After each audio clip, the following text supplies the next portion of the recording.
In the quiet town of Nazareth, the early morning light poured through the windows of a modest carpenter's home. Jesus, a young man with kind eyes and a calming presence, worked diligently alongside his father Joseph. He learned the trade with a spirit of humility and patience, knowing that each plank he shaped and every joint he secured held a deeper lesson about endurance and faith. One day, word spread through the town of a Roman tax collector making rounds. These visits were dreaded, as they brought financial strain to families already struggling to make ends meet. When the collector arrived at their home, Joseph and Jesus greeted him with calm dignity. Despite the collector's harsh demeanor and demanding tone, Jesus stood silently, observing with a demeanor that radiated peace. After the collector left, Joseph expressed his frustration. "How much longer must we endure such injustice, my son?" Jesus placed a reassuring hand on his father's shoulder. "Father, patience is not merely enduring hardship, but trusting that every trial strengthens our spirit. Let us give to Caesar what is Caesar's and focus on the treasures of the heart." Years later, Jesus' ministry began to take shape.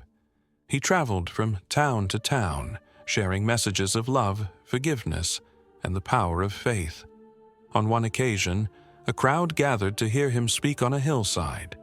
Among them were those burdened by sickness, poverty, and despair. Jesus' words resonated deeply. "Blessed are the meek, for they shall inherit the earth.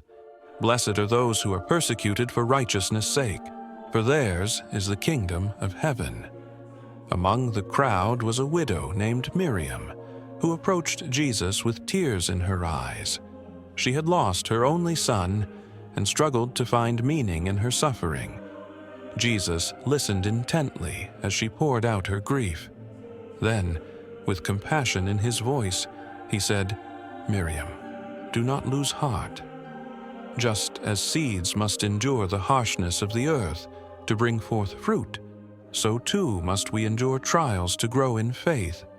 Your son's spirit rests in the hands of the Father, and he sees your tears." Encouraged, Miriam joined Jesus and his followers, finding strength in the community he built around love and patience. She witnessed miracles and listened to teachings that softened her heart and rekindled her faith. Through her journey, she learned that patience was not passive, but an active trust in God's plan. Jesus himself faced unimaginable trials. As his teachings gained popularity, they also drew the ire of the religious leaders and the Roman authorities. The weight of betrayal, false accusations, and physical torment bore down upon him.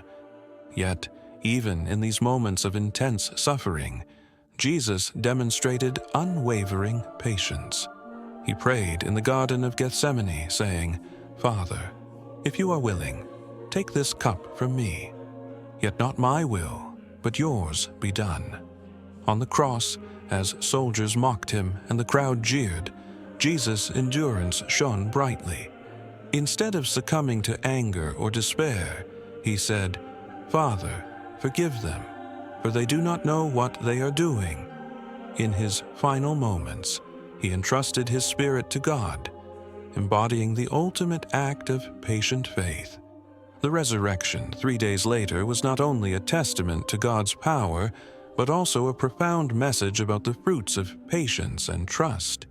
Jesus' victory over death gave hope to all who believed, assuring them that perseverance through life's hardships leads to eternal joy.